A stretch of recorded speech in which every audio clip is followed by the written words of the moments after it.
Radio Tehran বিশ্ব সংবাদ।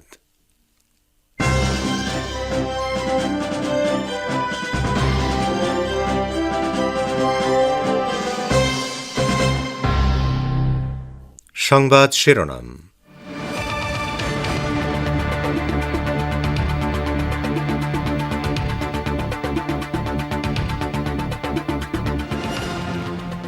আগস্টের পর আফগানিস্তানে মার্কিন সেনা থাকতে পারবে না, তালেবান মুখপাত্র সোহাইল শাহীনের ঘোষণা। তালেবানের কাছে আমেরিকা $8,500 কোটি অস্ত্র সমর্পণ করেছে, নিকি হ্যালির তথ্য। বরিশাল কাণ্ডে অ্যাডমিনিস্ট্রেটিভ অ্যাসোসিয়েশনের বিবৃতির সঙ্গে ভিন্ন মতের কথা জানালেন মন্ত্রিপরিষদ সচিব।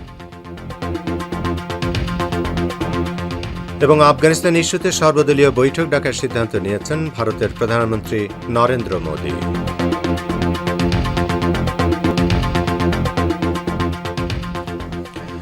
আসসালামু আলাইকুম শ্রোতা বন্ধুরা, গুরুত্বপূর্ণ সংবাদ শিরোনাম শুনলেন এতক্ষণ। এবারে বিস্তারিত বিশ্ব সংবাদে আপনাদের আমন্ত্রণ জানাচ্ছি আমি নাসির মাহমুদ। তালেবান হুঁশিয়ারি দিয়ে বলেছে, পূর্ব ঘোষিত সময় অনুযায়ী সব মার্কিন সেনাকে আফগানিস্তান থেকে প্রত্যাহার করতে হবে, এটা তাদের রেড লাইন। কাতারে তালেবানের দপ্তরের মুখপাত্র সোহাইল শাহীন বলেছেন, আফগানিস্তান থেকে মার্কিন তথা বিদেশি সেনা প্রত্যাহারে বিলম্বের জন্য আমেরিকাকে মূল্য দিতে হবে, এক্ষেত্রে বিলম্ব সহ্য করা হবে না। মার্কিন কর্মকর্তাদের অনেকেই এরই মধ্যে বলেছেন, আগস্টের মধ্যে মার্কিন সেনা প্রত্যাহার শেষ নাও হতে পারে, পূর্ব ঘোষিত সময়ের মধ্যে সব মার্কিন সেনা প্রত্যাহার নাও হতে পারে বলে স্বয়ং জো বাইডেনও গতকাল ইঙ্গিত দিয়েছেন। তিনি বলেছেন, আফগানিস্তানের রাজধানী কাবুল থেকে লোকজনকে সরিয়ে নিতে মার্কিন সেনাদের আরও বেশি দিন রাখার প্রয়োজন হতে পারে। পূর্ব ঘোষণা অনুযায়ী আগামী 31 আগস্টের মধ্যে সব মার্কিন সেনার আফগানিস্তান ত্যাগ করার কথা রয়েছে। এদিকে ইউরোপীয় ইউনিয়ন বা ইইউ সতর্ক করে বলেছে, যারা আফগানিস্তান ছাড়তে চায় তাদের সবাইকে স্থানান্তরিত করা পূর্ব ঘোষিত সময়ের মধ্যে সম্ভব নয়। আফগানিস্তানের কাবুল আন্তর্জাতিক বিমানবন্দরে গোলাগুলিতে এক আফগান নিরাপত্তারক্ষী নিহত ও 3 জন আহত হয়েছেন। আজ বিমানবন্দরের উত্তর গেইটে এই গোলাগুলির ঘটনা ঘটে। জার্মান সেনাবাহিনীর ওই টুইটে বলা হয়েছে, বিমানবন্দরের উত্তর গেইটে আফগান নিরাপত্তারক্ষী ও পশ্চিমা সেনা সদস্যদের সঙ্গে অজ্ঞাত পরিচয় কয়েকজন বন্দুকধারীর গোলাগুলির ঘটনা ঘটে। এতে এক আফগান নিরাপত্তারক্ষী নিহত এবং 3 জন আহত হন। এর আগে গতকাল কাবুল বিমানবন্দরে 7 জন আফগানের মৃত্যু হয়। হুড়োহুড়িতে তাদের মৃত্যু হয় বলে ব্রিটিশ প্রতিরক্ষা মন্ত্রণালয় জানিয়েছে। সামরিক জোট নেটোর এক কর্মকর্তার বরাত দিয়ে বার্তা সংস্থা রয়টার্স জানিয়েছে, 15 আগস্টের পর থেকে কাবুল বিমানবন্দরে মারা গেছেন মোট 21 জন। তালেবান এই পরিস্থিতির জন্য মার্কিন বাহিনীকে দায়ী করেছে। জাতিসংঘে নিযুক্ত আমেরিকার সাবেক রাষ্ট্রদূত নিকি হ্যালি বলেছেন, প্রেসিডেন্ট জো বাইডেনের প্রশাসন আফগান তালেবানের কাছে বাগরাম বিমান ঘাঁটি এবং $8,500 কোটি অস্ত্র ও সামরিক সরঞ্জাম সমর্পণ করেছে। গতকাল রোববার সিবিএস নিউজকে দেওয়া এক সাক্ষাৎকারে হ্যালি আফগানিস্তান থেকে মার্কিন সেনা প্রত্যাহারের ব্যাপারে বাইডেন প্রশাসনের বক্তব্যের নিন্দা জানিয়ে বলেন, এটি সম্পূর্ণভাবে তালেবানের কাছে আত্মসমর্পণ। তালেবানের সঙ্গে মার্কিন প্রশাসন কিভাবে আলোচনা করছে এমন প্রশ্নের জবাবে তিনি বলেন, তারা কোনো আলোচনা করছে না, তারা সম্পূর্ণভাবে তালেবানের কাছে আত্মসমর্পণ করেছেন। তারা বাগরাম বিমান ঘাঁটিকে সঁপে দিয়ে এসেছেন, যা ছিল নেটো জোটের গুরুত্বপূর্ণ কেন্দ্র। তারা $8,500 কোটি মূল্যের অস্ত্র ও সামরিক সরঞ্জাম দিয়েছে তালেবানকে। নিকি হ্যালি আরও বলেন, বাইডেন প্রশাসন মার্কিন জনগণকে ফেলে এসেছে। প্রকৃতপক্ষে মার্কিন জনগণকে সরিয়ে নেওয়ার আগে তারা সেনাদেরকে সরিয়ে নিয়েছে। নিকি হ্যালি বলেন, মার্কিন নাগরিকদের যখন তালেবান পণবন্দী করল তখন সত্যিই সেখানে অবিশ্বাস্য এক দৃশ্যের অবতারণা হয়েছিল। ইসলামী প্রজাতন্ত্র ইরানের পররাষ্ট্র মন্ত্রণালয়ের মুখপাত্র সঈদ খাতিবজাদে বলেছেন, আফগানিস্তানের ঘটনায় প্রমাণিত হয়েছে আমেরিকাকে বিশ্বাস করা যায় না, তারা যেখানে যায় সেখানেই কেবল নিজেদের স্বার্থ রক্ষায় কাজ করে। তিনি আজ তেহরানে এক সংবাদ সম্মেলনে একথা বলেন।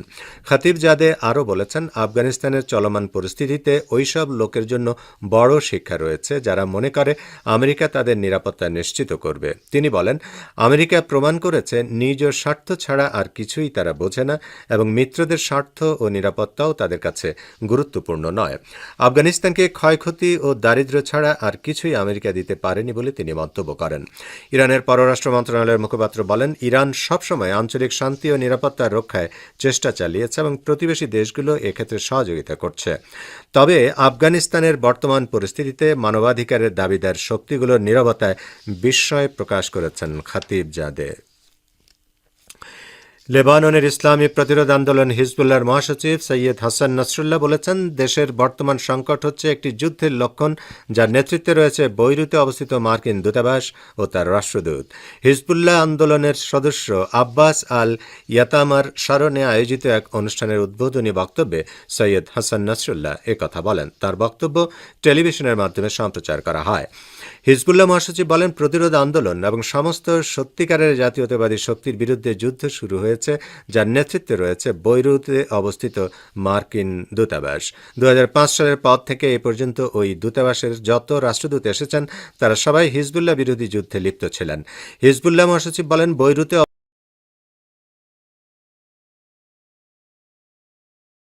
রাষ্ট্রদূত লেবাননের সমস্ত বিষয়ে হস্তক্ষেপ করেন। ইরান থেকে তেল আনা প্রসঙ্গে হাসান নাসরুল্লাহ জানান, প্রথম ট্যাঙ্কার লেবাননের পথে রয়েছে, শিগগিরই আরও ট্যাঙ্কার লেবাননের উদ্দেশ্যে রওনা দেবে। আপনারা বিশ্ব সংবাদ শুনছেন রেডিও তেহরান থেকে, শর্টওয়েভ 25 ও 31 মিটার ব্যান্ড আর বিশ্বজুড়ে ইন্টারনেট ও স্যাটেলাইটে। বাংলাদেশের বরিশাল জেলায় ইউএনওর বাসভবনে হামলার ঘটনার পর অ্যাডমিনিস্ট্রেটিভ সার্ভিস অ্যাসোসিয়েশনের দেওয়া বিবৃতির বিষয়ে সচিবসহ প্রশাসনের ঊর্ধ্বতন কর্মকর্তাদের ভিন্ন মতের কথা জানিয়েছেন মন্ত্রিপরিষদ সচিব খন্দকার আনোয়ারুল ইসলাম। ঢাকা থেকে আমাদের বিশেষ প্রতিনিধির রিপোর্ট। বরিশাল সদর উপজেলা নির্বাহী কর্মকর্তা বা ইউএনওর বাসভবনে হামলার ঘটনার পর অ্যাডমিনিস্ট্রেটিভ সার্ভিস অ্যাসোসিয়েশনের দেয়া বিবৃতির বিষয়ে সচিব সহ প্রশাসনের ঊর্ধ্বতন কর্মকর্তাদের ভিন্ন মতের কথা জানিয়েছেন মন্ত্রিপরিষদ সচিব খন্দকার আনোয়ারুল ইসলাম। আজ সোমবার সচিবালয়ে মন্ত্রিসভা বৈঠকের ব্রিফিংয়ে বরিশালের ঘটনা প্রসঙ্গে সাংবাদিকদের এক প্রশ্নের জবাবে মন্ত্রিপরিষদ সচিব জানান, বরিশালের এই ঘটনায় সবাইকে একটা বিব্রতকর পরিস্থিতিতে পড়তে হচ্ছে। এগুলো যাতে না ঘটে সেজন্য তাদের বলা হয়েছে, আপনারা নিজেরা আগে বসে দেখেন কি সমস্যা সমাধান করা যায়। মন্ত্রিপরিষদ সচিব আরও জানান, অ্যাডমিনিস্ট্রেশন কিংবা আইন শৃঙ্খলা রক্ষাকারী বাহিনী কিংবা জনপ্রতিনিধিদের সবাইকে বলা হয়েছে, আপনারা নিয়মিত ইন্টারঅ্যাক্ট করবেন। ইন্টারঅ্যাকশন যেখানে কম হয় সেখানেই এ ধরনের মিসকমিউনিকেশনের বিব্রতকর ঘটনাগুলো ঘটে। উল্লেখ্য, বরিশাল সদর উপজেলা চত্বরে ব্যানার ফেস্টুন ছেঁড়াকে কেন্দ্র করে জেলা আওয়ামী লীগের নেতাকর্মীদের সাথে পুলিশের সংঘর্ষের ঘটনা ঘটে। মধ্যরাতে ইউএনওর বাসভবনে হামলা করে স্থানীয় আওয়ামী লীগের নেতাকর্মীরা। সংঘর্ষে 30 জনের মতো আহত হয়। ইউএনওর বাসভবনে হামলার ঘটনায় আওয়ামী লীগ, ছাত্রলীগ ও যুবলীগের কয়েকশো নেতাকর্মীর বিরুদ্ধে মামলা হয়েছে। এছাড়া পুলিশ বাদী হয়ে আরও একটি মামলা করেছে। উভয় মামলায় বরিশাল সিটি কর্পোরেশনের মেয়র এবং মহানগর আওয়ামী লীগের সাধারণ সম্পাদক সেনিয়াবাদ সাদিক আবদুল্লাহকে প্রধান আসামি করা হয়েছে। স্থানীয় সরকার, পল্লী উন্নয়ন ও সমবায় মন্ত্রী মোহাম্মদ তাজুল ইসলাম বরিশাল জেলা আওয়ামী লীগের নেতাকর্মীদের সাথে পুলিশের সংঘর্ষের ঘটনাকে তুচ্ছ হিসেবে উল্লেখ করে এই ঘটনার দ্রুত সমাধানের আশ্বাস দেন। Abdur Rahman Khan, radio Tehran, Dhaka.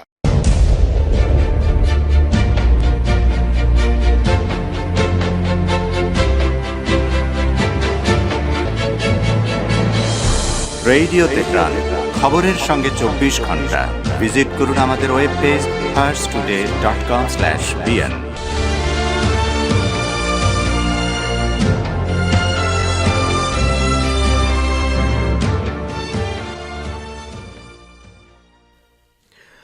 বিশ্ব সংবাদে আবারও স্বাগত আপনাদের।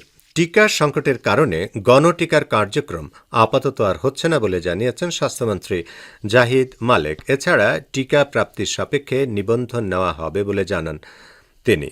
আগামী জানুয়ারি-ফেব্রুয়ারির মধ্যে 7 থেকে 8 কোটি মানুষকে টিকার আওতায় আনা হবে বলেও আশা প্রকাশ করেন তিনি। আজ সকালে সচিবালয়ে সাংবাদিকদের সঙ্গে আলাপকালে স্বাস্থ্যমন্ত্রী এসব কথা বলেন। তিনি বলেন, সেপ্টেম্বরের মধ্যে ফাইজারের 60 লাখ টিকা পাব, এ মাসে কিছু আসবে, বাকিগুলো সেপ্টেম্বরে। এছাড়া বিশ্ব স্বাস্থ্য সংস্থার মাধ্যমে 10 লাখ ডোজ টিকা আসবে। ভারতের প্রধানমন্ত্রী নরেন্দ্র মোদী আফগানিস্তান ইস্যুতে সর্বদলীয় বৈঠক ডাকার সিদ্ধান্ত নিয়েছেন। আফগানিস্তানের নিয়ন্ত্রণ তালেবানের হাতে চলে যাওয়ায় ভারতের বিপুল অর্থ বিনিয়োগ অনিশ্চয়তার মুখে পড়েছে। আরও জানাচ্ছেন কলকাতা থেকে আমাদের প্রতিনিধি।